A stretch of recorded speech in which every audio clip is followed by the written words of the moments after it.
Hello everyone, Merry Christmas. Now before anyone tells you otherwise, Christmas was not inspired by a pagan celebration for the winter solstice. The most commonly cited example for this is the Roman feast of Sol Invictus, or the Invincible Sun, but Sol Invictus was not made an official cult until 274 AD under the Emperor Aurelian. Furthermore, the oldest documentation, citing December 25th as the Feast of Sol Invictus, also lists December 25th as the day of Christ's birth.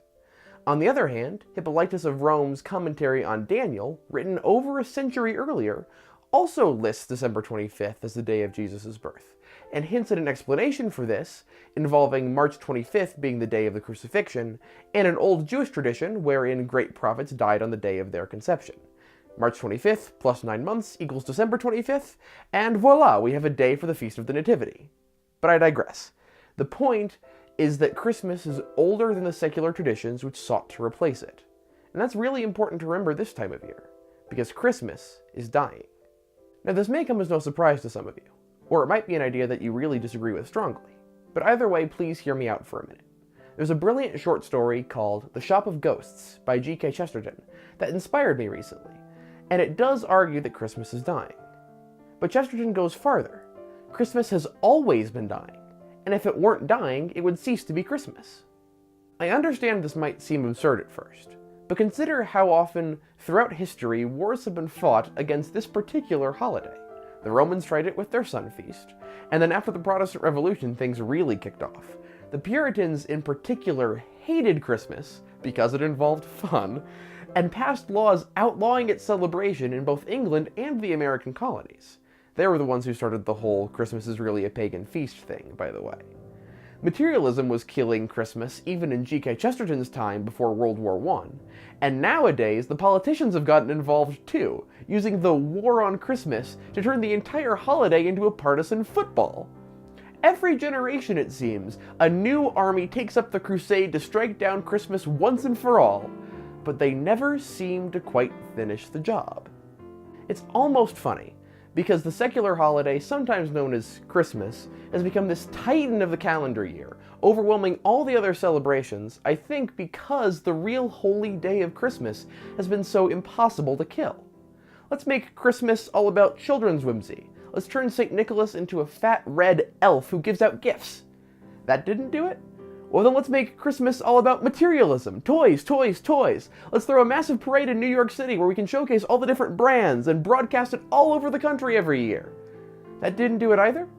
Well then let's write songs, let's film movies, let's make Christmas about romance or nostalgia or money or the family or anything but the child of Bethlehem. But through all this, Christmas has remained. Everyone, it seems, wants to redefine this holiday, to tear it down, kill it, and make it anew. But Christmas has refused to die. And it's not just because this is a Christian holy day. Take Easter, for example, which is certainly a more important day on the Christian calendar, but to the rest of the world, Easter's been dead for centuries. All it took was a caricature of an egg-laying rabbit for the pop culture to completely forget what the word resurrection meant. Even at the dawn of the church, Germanic converts were unwilling to give up their name for springtime feasts based in mythic history. So Easter, Oestra, became the name of this all-important Christian celebration. You see, it is the duty of every Christian to proclaim the joy of Christ's resurrection in our lives, but far, far too often we sinners fail in that most basic witness.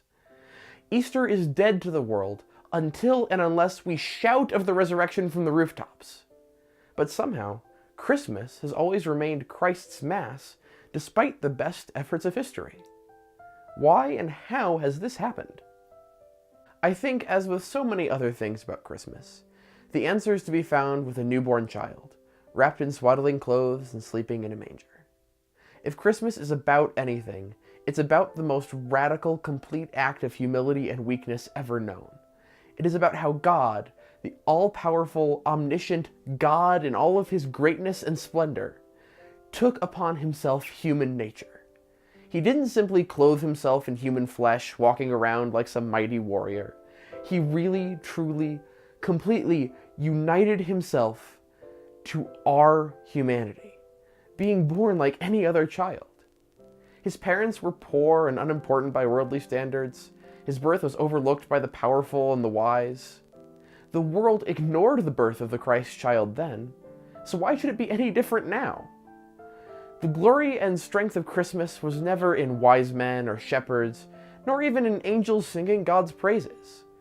Christmas is the feast of the newborn Christ, and its strength is His, the infinite power of divine humility, of the glory of God and His majesty, resting, unknown, in His mother's lap. No wonder then that Christmas has survived all these years, always dying but never passing away. To be what it is, this holy day must be overlooked and overruled by outsiders, for so Christ was at His nativity. Let the world rejoice in Christ's birth, and it will be to the glory of Christmas. But let this feast of the Nativity be ignored, and Christmas will resound all the more. The Roman celebration of Sol Invictus, the invincible sun, it never stood a chance against the invincible Son of God, whose feast of the Nativity glorifies in desolation and is fulfilled by being ignored by the world. Ad Bohoram Dei Gloriam, Merry Christmas, and thank you so much for watching.